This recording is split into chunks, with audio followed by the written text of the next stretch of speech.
আসসালামু আলাইকুম। আমি আজকে শেয়ার করব আপনাদের কাছে চিকেন বিরিয়ানি রান্না।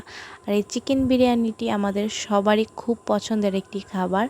আর আমি যেভাবে আজকে বিরিয়ানি রান্না করব, আমি কথা দিচ্ছি সেভাবে যদি আপনারা বিরিয়ানি রান্না করে খান তাহলে 1 প্লেট 2 প্লেট খেলেও আপনাদের মন ভরবে না, বারবার খেতে ইচ্ছা করবে। আর এই চিকেন বিরিয়ানিটি খেলে একদমই আমাদের পেট ফাঁপা বা গ্যাস্ট্রিকের মতো সমস্যা একদমই অনুভূতি হবে না। আর একদম ডেলিশিয়াস আর স্বাস্থ্যসম্মতভাবে বানানোর চেষ্টা করব। চলুন শুরু করা যাক। এই বিরিয়ানিটি রান্না করার জন্য আমি মুরগির যে রানের মাংসটা থাকে সেখানে আমি 8 পিস রানের মাংস ব্যবহার করেছি এবং ভালোভাবে ধুয়ে আমি একদম রেডি করে রেখেছি। আর এই বিরিয়ানিটি বানানোর জন্য এখানে আমার লাগবে পেঁয়াজ আর রসুন একসাথে মিশিয়ে বেটেছি, আর 3 রকমের বাদাম আমি বেটে রেখেছি। আর এই পাশে দেখুন কাঁচা মরিচ, পেঁয়াজ আর একটু লেবু, 1 টুকরো লেবু আমি ব্যবহার করব। এখন আমি বড় একটা কড়াইয়ের মধ্যে আমি সাদা সয়াবিন তেল গরম করার জন্য দিয়ে দেব। আর এখানে আমি ব্যবহার করব বেরেস্তা করার জন্য ঝুরি করা পেঁয়াজ। বেরেস্তাটা আমরা আগে করে উঠিয়ে রাখবো। বেরেস্তাটা আমরা কম বেশি সবাই বানাতে পারি। বেরেস্তা একদম হালকা হিটে আস্তে আস্তে ভাজতে হবে। এই তো আমার বেরেস্তা ভাজা হয়ে গেছে। এটাকে আমি সাইডে রেখে সেই তেলের মধ্যে আমি তেজপাতা, গরম মশলা, দারচিনি, এলাচ, গোলমরিচ সহ সব ধরনের গরম মশলা দিয়ে এর মধ্যে আমি পেঁয়াজ কুচি দিয়ে দিচ্ছি। আর এই পেঁয়াজ কুচি দিয়ে দেওয়া হয়ে গেলে এটাকে আমি আস্তে আস্তে ভালোভাবে নাড়ব। এটাকে নাড়তেই হবে অনেকক্ষণ, কারণ না নাড়লে এটা একদম লেগে যাবে, আর লেগে গেলে কিন্তু একদম পুরো টেস্টটাই নষ্ট হয়ে যাবে। এখন আমি পেঁয়াজ আর রসুন যে একসাথে মিক্স করে বেটে রেখেছিলাম সেই বাটাটা আমি এখানে দিয়ে দিচ্ছি। এরপর আমি এখানে দিয়ে দেব হচ্ছে আমার বাদাম বাটা, কাজু বাদাম, পেস্তা বাদাম আর চীনা বাদাম, এই 3টা বাদাম আমি এখানে একসাথে মিক্স করে বেটে রেখেছি। এটাকে ভালোভাবে আমি ভাজতে থাকবো, কারণ এখনই পানি ব্যবহার করব না। একদম পেঁয়াজটা একটু ভালোভাবে ভাজা হয়ে গেলে তারপরে আমি এখানে পানি ব্যবহার করব। এর মধ্যে আমি আদা বাটা দিয়ে দিচ্ছি এবং আদা বাটা দেওয়া হয়ে গেলে এটাকে আমি আবারও নাড়তে থাকবো। এখন বারবার নাড়তে হবে যাতে এটা লেগে না যায়, কারণ এখন এটা লেগে যাওয়ার মতো অবস্থায় চলে এসেছে। তারপর এখানে আমি সামান্য পরিমাণে পানি ব্যবহার করলাম, একদমই সামান্য পরিমাণে পানি ব্যবহার করেছি, জাস্ট শুধু নিচে যেন লেগে না যায় এই কারণে। দেখুন কালারটা কত সুন্দর একটা কালার চলে এসেছে এখনই। এর মধ্যে এখন আমি ধনিয়া গুঁড়া দেব। এখন এর মধ্যে আমি দিয়ে দেব হচ্ছে রোস্টের মশলা। এখানে রোস্টের মশলা দেওয়ার কারণ হচ্ছে এটা আমি একটু মাংসটাকে রোস্টের মতো করে রান্না করব, তাই এখানে আমি রোস্টের মশলাটা ব্যবহার করেছি। মুরগির মাংসের রোস্টের যে রাঁধুনি মশলাটা সেটা ব্যবহার করেছি। তারপরে আমি এটাকে ভালোভাবে নাড়তে থাকবো। এখন কোনো মশলা দেব না, আর এর মধ্যে আমি ভালোভাবে নাড়তে থাকবো। এখন দেখুন একটু লেগে লেগে যাচ্ছে। তারপরে এইখানে আমি এখন ব্যবহার করব হচ্ছে একটু সামান্য পরিমাণে বিরিয়ানির মশলা, যাতে মাংসের মধ্যে বিরিয়ানির ফ্লেভারটা আসে। আপনারা এটাকে স্কিপও করতে পারেন, এটা আমি পার্সোনালি দিয়েছি। এখানে বিরিয়ানির মশলাটা দিয়ে ভালোভাবে নাড়তে হবে এবং ভালোভাবে একটু পরপরই এটাকে নাড়তে হবে। তারপর আমার মাংসর মশলাটা কষানো হয়ে গেলে আমার কেটে রাখা যে রানগুলো ছিল সেগুলো আমি মাংসের মধ্যে দিয়ে দিব এবং ভালোভাবে নাড়তে শুরু করব। এখনই এর মধ্যে পানি দেব না, একদম ভালোভাবে নেড়ে যে মাংসের পিসগুলো সেগুলোর ভিতরে মশলাটাকে ভালোভাবে ঢোকানোর চেষ্টা করব, যাতে এর মশলার ফ্লেভারটা মাংসের মধ্যে সম্পূর্ণরূপে ঢুকতে পারে। আগে পানি দিলে কিন্তু মশলার যে একটা ফ্লেভার সেটা কিন্তু মাংসের ভিতরে যায় না। এটা হচ্ছে অনেক বড় একটা টিপস। আমি দেখুন একদম পানি ছাড়াই এটাকে কষিয়েছি, টানা 2 থেকে 3 মিনিট আমি এটাকে কষালাম এবং কষানোর পর দেখুন কত সুন্দর একটা কালার চলে এসেছে। এবং টানা 5 মিনিট কষানোর পর এখন আমি এর মধ্যে পানি ব্যবহার করেছি জাস্ট কষানোর জন্য। এটাকে কিন্তু আপনারা বেশি দেবেন না, একদম অল্প পানি দেবেন। এখন কষাবেন অনেকটা, প্রায় 5 থেকে 7 মিনিট ধরে এটাকে আমি এখন কষাবো, আর একটু পরপরই নাড়তে হবে। এখন সুন্দরভাবে এটাকে আমি বসিয়ে দিয়েছি। এখন দেখুন 2 থেকে 3 মিনিট পরেই আমার এটার বলক চলে এসেছে। আর দেখুন কালারটা অনেকটা রোস্টের কালারের মতো আসছে, দেখতেও অনেকটা সুন্দর লাগছে। আমরা অনেকেই বিরিয়ানি রান্নার সময় যে মাংসের ভিতরে মশলাটা একটু কম ব্যবহার করি, মাংসের কষানোর সময় মশলাটা কম ব্যবহার করলে কিন্তু বিরিয়ানি মজা হয় না। দেখুন 5 থেকে 7 মিনিট কষানোর পর এটার কালারটা কত সুন্দর এসেছে। এখন এটাকে আমি এইভাবেই কষাবো। আর আরেকটু পরিমাণ কষানোর পর এর মধ্যে দিয়ে দেব আমি আগে থেকে সিদ্ধ করা 3টা ডিম।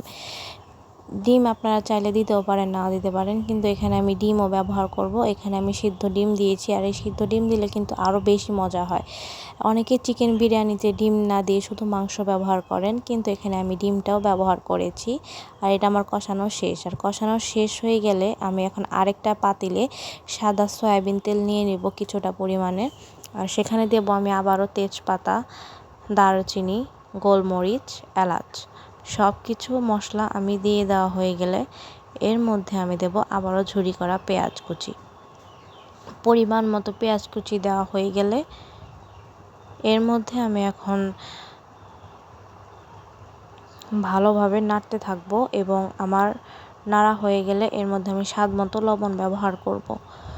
একদম অল্প পরিমাণে লবণ ব্যবহার করেছি। তারপর এখানে আমি আদা রসুন বাটা দিয়েছি, আর আদা রসুন বাটা দিয়ে এটাকে ভালোভাবে আমি ভাজতেছি। আর ভাজার সময় এখানে আমি একটু মিল্ক পাউডার গুলে এখানে অ্যাড করেছি। আপনারা চাইলে গরুর দুধও জাল দিয়ে ব্যবহার করতে পারেন, কিন্তু এখানে আমি পাউডার দুধটা ব্যবহার করেছি। পাউডার দুধটা দিলে এখানে এটার ফ্লেভারটা একটু ভালো আসে। তারপরে এখানে আমি দিয়ে দেব বিরিয়ানির মশলাটা। আমাদের মেন যে বিরিয়ানির মশলা, রাঁধুনি বিরিয়ানির মশলাটা আমি এখানে ব্যবহার করব। আর বিরিয়ানির মশলাটা কিন্তু ইম্পর্টেন্ট বিরিয়ানি রান্নার জন্য। তারপরে এখানে আমি বিরিয়ানির মশলার মধ্যে দেখুন তেজপাতা ছিল ঝুরি করা, রেডিমিক্স বিরিয়ানির মশলা, সো সেটা সহ আমি এখানে ঢেলে দিয়েছি যতটুকু পরিমাণে। তারপরে এখানে আমি ভালোভাবে নাড়বো। নাড়ার পরে এখানে আমি দিয়ে দেব চাল। আর চালের পরিমাণটা অনুযায়ী পানির পরিমাণটা ব্যবহার করতে হবে। এখানে আমি পোলাও রান্নার যে এর আগে ভিডিওটা শেয়ার করেছিলাম, সেখানে আমি বলেছিলাম যে 1 কাপ চাল হলে 2 কাপ পানি, মানে চালের থেকে ডাবল পরিমাণ পানি ব্যবহার করতে হবে, সমপরিমাণ। এখানেও ঠিক সেম প্রসেসটাই ব্যবহার করতে হবে, কারণ তাছাড়া ঝরঝরে পোলাও কিংবা বিরিয়ানি রান্না সম্ভব না। চোখের আন্দাজে পানি দিয়ে এটা কিন্তু একেবারেই বোকামি। তাছাড়া বিরিয়ানির টেস্ট ভালো আসবে না। যাই হোক, এখন আমি এখানে পোলাওটাকে রান্না করার জন্য, বিরিয়ানির যে পোলাওটা রান্না করার জন্য এখানে আমি সেই মশলাটার সাথে চালটাকে ভালোভাবে নেড়ে নিচ্ছি। এবং নেড়ে নেওয়া হয়ে গেলে এর মধ্যে আমি আস্ত কিছুটা কাঁচামরিচ দেব। আমি কিন্তু কাটিনি, আস্ত কাঁচামরিচ দিয়েছি জাস্ট ফ্লেভারের জন্য। কাঁচামরিচটা দিয়ে আমি ভালোভাবে নাড়তে থাকবো। এটাকে নাড়তেই হবে অনেকক্ষণ, না নয়তো নিচে লেগে যাবে, কারণ আমি তো এখানে কোনো পানি ব্যবহার করিনি। তারপরে আমি 5 মিনিট কষানোর পরে এখানে আমি পানি ব্যবহার করব। আমি এখানে সমপরিমাণ পানি আমি একটা পাতিলে আগে আলাদা করে মেপে রেখেছিলাম। এখানে আমি 6 কাপ পরিমাণে চাল ব্যবহার করেছি। আমি যে 6 কাপ পরিমাণে চাল ব্যবহার করেছিলাম, সেই 6 কাপ পরিমাণেরই আমি 12 কাপ পানি এখানে ব্যবহার করেছি। কারণ এখন তো আপনার যে মাংসটা, সেই মাংসটার জন্য এখানে আলাদা কোনো পানি লাগছে না, কারণ মাংসটা আমি রান্না করেই রেখেছি। এই জন্য আমি পোলাওর পরিমাণ এখানে পানিটা ব্যবহার করেছি। তারপর এটাকে আমি ভালোভাবে নাড়বো। ধোয়ার কারণে ভালোভাবে দেখাও যাচ্ছে না। আস্তে আস্তে দেখুন 5 মিনিট পরে যে বলক চলে এসেছে, একদম পানিটা শুকিয়ে শুকিয়ে যাওয়া ভাব, তখনই আমি আমার কষিয়ে রাখা মাংসটাকে এইখানে আমি ঢেলে দেব। একদম ঝোল টোল সহকারে, ডিম মাংস একদম সহকারে পুরাটা কষানো মাংসর তরকারিটাকে এখানে আমি সম্পূর্ণটা একবারে ঢেলে দেব।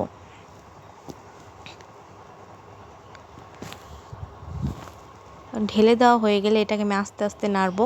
একদম সাবধানে নাড়তে হবে যেন ডিমগুলো ভেঙে না যায়, আর মাংসের যে রানের পিসগুলো থেকে যেন মাংস খুলে খুলে পড়ে না যায়। অনেকে এটার পরিমাণ যদি আপনারা আগে দিয়ে ফেলেন, মাংসটা আগে দিয়ে ফেলেন, তাহলে কিন্তু এটা একদমই খেতে ভালো লাগবে না, মানে মাংসগুলো খুলে খুলে যাবে। তারপরে দেখুন আমার হয়ে এসেছে, 5 মিনিট পরে এটা হয়ে এসেছে। তারপরে এর উপরে আমি বেরেস্তা, ভাজা বেরেস্তাগুলোকে একদম ভালোভাবে ছিটিয়ে দিয়েছি। বেরেস্তা একটু একটু করে দিয়ে আমি এটাকে ভালোভাবে নাড়তেছি।